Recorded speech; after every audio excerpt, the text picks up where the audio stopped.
첫 시간 주님께 안녕하세요. 대강교회 오훈 목사입니다. 11월 16일 목요일입니다. 하나님 우리에게 주신 말씀은 로마서 3장 21절에서 31절까지 말씀입니다. 이제는 율법 외에 하나님의 한 의가 나타났으니 율법과 선지자들에게 증거를 받은 것이라. 곧 예수 그리스도를 믿음으로 말미암아 모든 믿는 자에게 미치는 하나님의 의인이 차별이 없느니라. 모든 사람이 죄를 범하였음에 하나님의 영광에 이르지 못하더니 그리스도 예수 안에 있는 속량으로 말미암아 하나님의 은혜로 값없이 의롭다 하심을 얻은 자 되었느니라. 이 예수를 하나님이 그의 피로써 믿음으로 말미암는 화목제물로 세우셨으니 이는 하나님께서 길이 참으시는 중에 전에 지은 죄를 간과하심으로 자기의 의로우심을 나타내려 하심이니 곧 이때에 자기의 의로우심을 나타내사 자기도 의로우시며 또한 예수 믿는 자를 의롭다 하려 하심이라. 그런즉 자랑할 때가 어디냐 있을 수가 없느니라. 무슨 법으로냐 행위로냐 아니라 오직 믿음의 법으로니라. 그러므로 사람이 의롭다 하심을 얻는 것은 율법의 행위에 있지 않고 믿음으로 되는 줄 우리가 인정하노라. 하나님은 다만 유대인의 하나님이시냐 또한 이방인의 하나님은 아니시냐.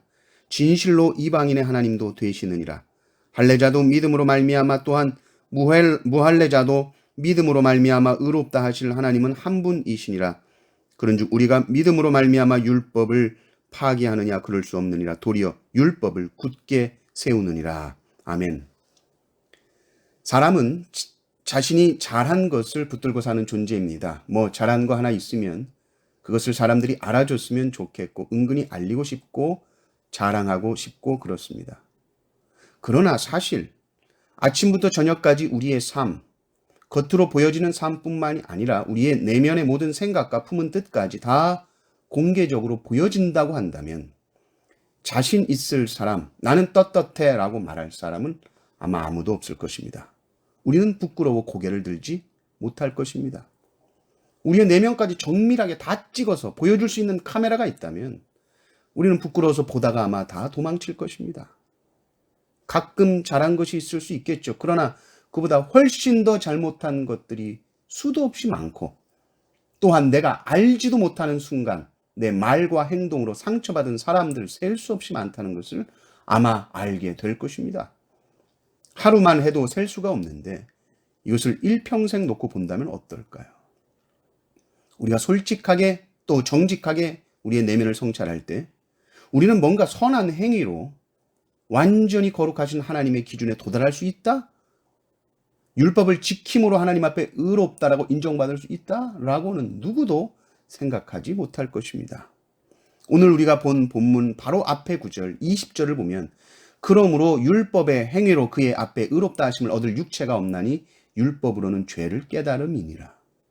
그러니까 하나님 앞에서는 의롭다고 인정받으려면 이제는 율법이 아니라 율법 말고 다른 것이 필요하다는 말씀입니다.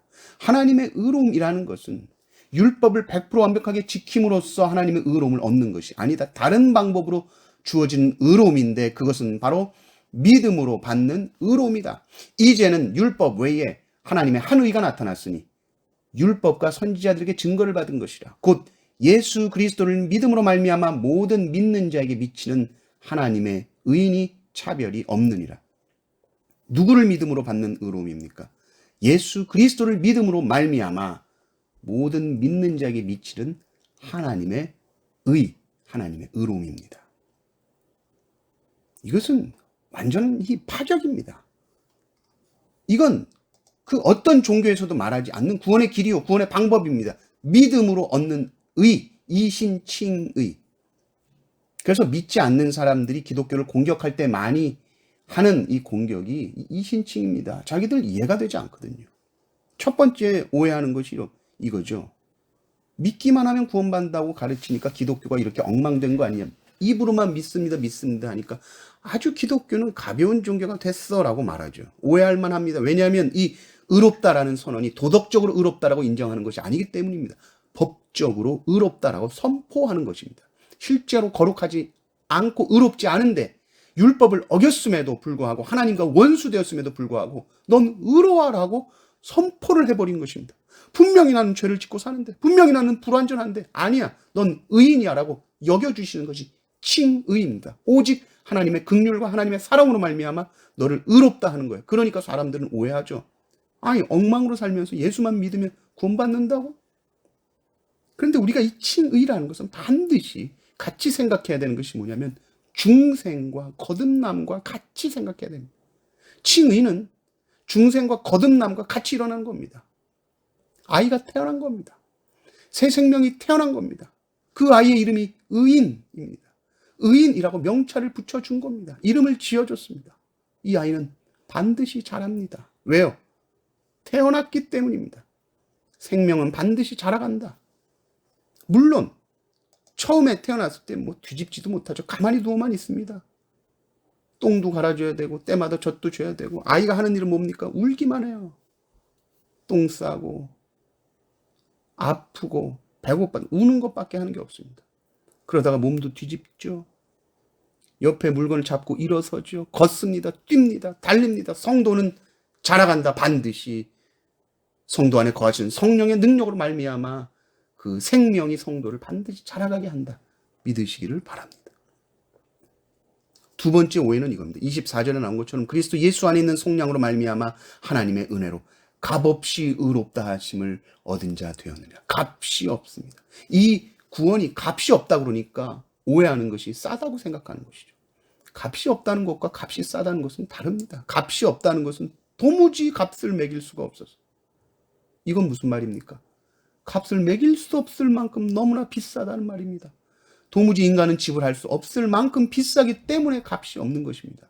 그 값은 오직 하나님이신 예수님께서 죽으심으로 치루어 주신 것이죠. 근데 감히 그 구원을 내 행위로 어느 정도 값을 치르겠다고요? 그것은 아주 모욕적인 것입니다. 우리는 그저 받을 수밖에 없습니다. 너무너무 황송하지만 너무너무 감격하며 너무너무 감사하며 받는 것이 구원입니다. 도무지 갚을 수 없는 이 큰 은혜를 주셨네요. 감사합니다. 찬양합니다. 이것이 바른 자세입니다. 이제는 율법 외에 하나님의 한 의가 나타났다. 율법이 아니다. 그럼 그건 뭐냐? 바로 예수 그리스도의 십자가입니다. 이제는 이라는 이 말은 하나님께서 세상을 사랑하셔서 독생자를 주시기로 결정했다는 말입니다. 이제는 율법이 아니라 내 독생자 예수 그리스도로 말미암아 너희를 구원하리라. 이건 율법이 아니라 복음입니다. 율법이 아니라 선물이라는 말입니다. 율법이 아니라 은혜라는 말입니다.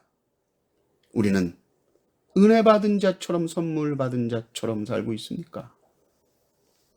때로 힘들고 어려워도 찬송하며 감사하며 걸어가고 있습니까? 오 주님, 우리 안에 이 구원의 은혜와 감격과 감사가 충만하게 일어나게 하여 주시옵소서. 기도하시는 모든 성도님들 되시기를 주님의 이름으로 축원합니다. 아멘.